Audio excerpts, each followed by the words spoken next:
5 सप्टेंबरला बारामतीमध्ये ओबीसी एल्गार मोर्चा पार पडला आणि या मोर्चाला पोलिसांनी परवानगी नाकारल्यानंतर देखील हा मोर्चा काढण्यात आला आणि त्यावरून आयोजकांवरती गुन्हा दाखल करण्यात आला होता। यातले एक आयोजक किशोर मासाळ आपल्या सोबत आहेत। हा जो गुन्हा दाखल करण्यात आलाय तो अजित पवारांच्या सांगण्यावरून करण्यात आलाय असं सातत्याने सांगितलं जाते, तुमचं मत काय? आता मुळात गुन्हा दाखल नाही व्हायला पाहिजे।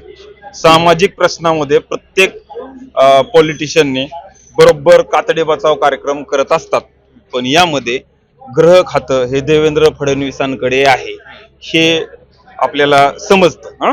देवेंद्र फडणवीस या गृह खात्याला ओबीसी बांधव रस्त्यावर उतरलेला असताना अजिबात डायरेक्शन देत नाहीत आणि मग जर जाणून बुजून आंदोलकांवरती गुन्हा दाखल होतो आणि मग इथे येणारे बारामतीत येणारे अजितदादांचे विरोधक हे दादांना निशाणा करतात आणि मग यामध्ये पोलीस प्रशासनानं दादांनाच बदनाम करायचा घाट घातलाय का काय, हा पहिला माझा आरोप आहे।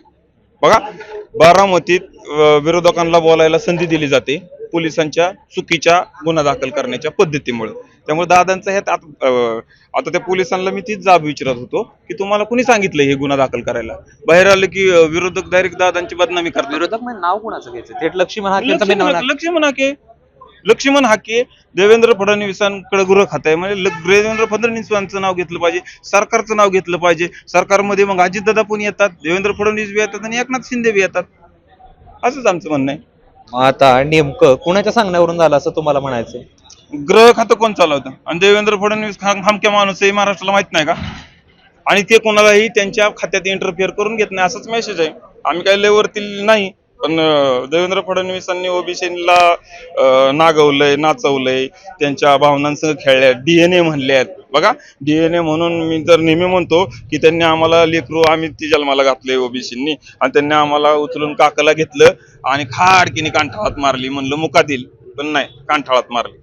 देवेंद्र फडणवीसांनी ओबीसीच्या बाबतीत मोठं पाप केलेलं आहे आणि त्यांनी ओबीसीला खेळवू नये, नागवू नये, नाचवू नये एवढी त्यांना कळकळीची विनंती आहे। आणि बारामतीत पोलीस प्रशासन आहे का नाही, देवेंद्र फडणवीसांचं ऐकून या ठिकाणी गुन्हे दाखल करतात आंदोलकांवरती। मला नोटीस दिली आहे, परत असल्या प्रकारचा गुन्हा करणार नाही। मी गुन्हेगार आहे का? आंदोलन केलं, भाषण केलं, मोर्चा काढला की म्हणतात गुन्हा दाखल करणार नाही। त्यामुळे हे मोठं षडयंत्र आहे। खरं तर मला एक प्रश्न विचारायचा आहे, त्याचं कारण असं आहे की आयोजकांमध्येच एकीकडे आयोजक वेगवेगळ्या पक्षाचे, तुम्ही राष्ट्रवादीचे आहात, तुम्ही म्हणताय देवेंद्र फडणवीसांवरती आरोप करतायत, जे भाजपचे ते म्हणतात अजित पवारांच्या सांगण्यावर। मग एक वाक्यता दिसत नाही याच्यामध्ये, समाज म्हणून तुम्ही एकत्र आले नाही तर पक्ष म्हणून एकत्र आले। धनगर समाजाची मोठी आंदोलन केलेली आहेत, ओबीसी समाजाची आंदोलन केलेली आहेत। ज्या वेळेस समाजाचा विषय येतो त्यावेळेस कुठला पार्टी आणि कुठला पक्ष याचा काही संबंध नसतो, म्हणून आम्ही सामाजिक प्रश्नावरती एकत्र येत असतो। मग राष्ट्रीय समाज पक्षाचा पदाधिकारी देखील माझा पाहुणा असतो, माळी समाजाचा एखादा पदाधिकारी असतो, तो माझ्या ओबीसीचा बांधव असतो। मग आम्ही एकत्र आलं, सरकारला जाब विचारला, तर ह्यात काय पक्षपातीपणा आला? सरकारला जाब विचारायचं नाही? जरांगे पाटलांनी आमच्या पार्श्वभागात लाकडं घातली म्हणलं तरी पण आम्ही बोलायचं नाही? तुम्ही राष्ट्रवादीचे पदाधिकारी आहात, आपल्यासोबत नवनाथ पडळकर आहेत, तुम्ही भाजपचे पदाधिकारी आहात। तुमचं म्हणणं असं की अजित पवारांच्या सांगण्यावरून गुन्हा दाखल झाला, यांचं म्हणणं देवेंद्र फडणवीसांच्या सांगण्यावरून, आणि तुम्ही दोघं पण आयोजक आहात। नक्कीच आम्ही दोघं आयोजक म्हणजे आमच्या टीम मध्ये आम्ही आहोत। मुद्दा आहे की जरांगे यांच्यावर गुन्हा दाखल होणं अपेक्षित होतं। तुमचा प्रश्न खरं तर खूप चांगला आहे की बारामतीमध्ये नक्की चाललंय कुणाचं आणि प्रभाव कुणाचा, परंतु आम्हीच उलट तुमच्या माध्यमातून आम्ही प्रचार माध्यमांच्या तुमच्या माध्यमातून आम्ही उलट प्रशासनाला आणि सरकारला प्रश्न विचारत आहोत।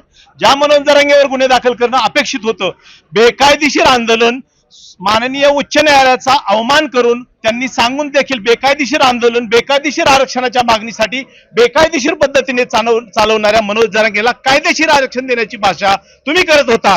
माननीय पालकमंत्री बारामतीचे आंदोलन आम्ही ज्यावेळी करतो त्यावेळी पालकमंत्र्यांकडे आमची विनवणी असते, पालकमंत्री म्हणून आम्ही करतो, परंतु माननीय या सरकारचे तीनही प्रमुख यांच्याकडे बारामती तालुक्यातल्या आसपासच्या पंचक्रोशीतल्या सगळ्या तालुक्यातल्या कार्यकर्त्याची वेदना आहे की आमच्यावर ज्यावेळी गुन्हे दाखल करता आणि जरांगेला एक न्याय देता त्यावेळी आमच्यावर नक्की दाखल करायचा प्रभाव कुणावर तुमच्यावर पडला?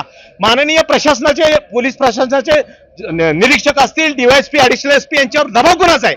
मग हे तुम्हाला काय वाटतंय कोणाचं आहे? मला काय वाटतं यापेक्षा मी आता म्हणेल की गेले 15 दिवस झाले याचं कोडं उलगडत नाही, तर माननीय पालकमंत्र्यापासून आपण सुरुवात करावी. त्यांना आपण विचारा हा प्रश्न तुम्ही दबाव दिलाय का, ते स्पष्ट करतील. दिला नसेल तर क्लिअर होईल त्यांचा दबाव नाही.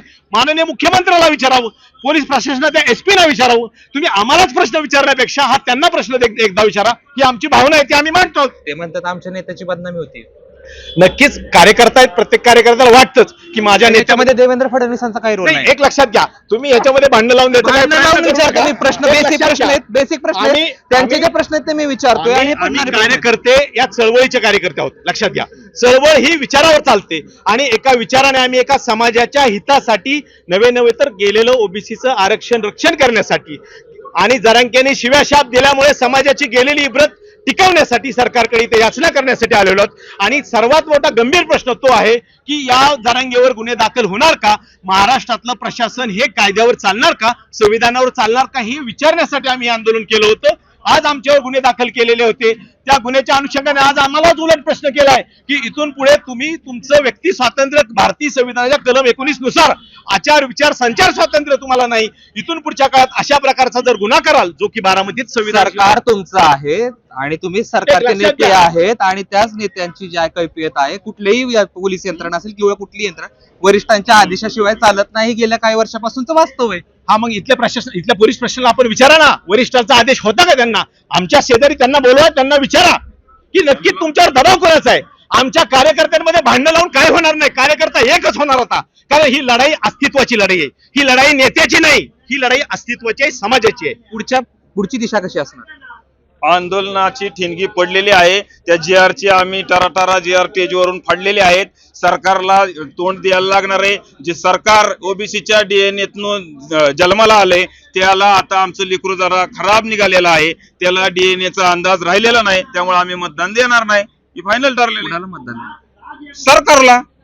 सरकार कुणाचं आहे महाराष्ट्रात? देवेंद्र फडणवीस मुख्यमंत्री महाराष्ट्र राज्य. सरकारला मतदान नाही करायचं. तर या ठिकाणी होते हे दोघे आयोजक आहेत आणि दोघही वेगवेगळ्या पक्षाचे आहेत आणि त्याच्यामुळं याच्या आडूनच राजकारण होतंय का, हा देखील प्रश्न या निमित्तानं उपस्थित होतोय. कॅमेरा पर्सन श्रेयस सह जयदीप भगत, ABP माझा, बारामती. ABP माझा, उघडा डोळे बघा नीट.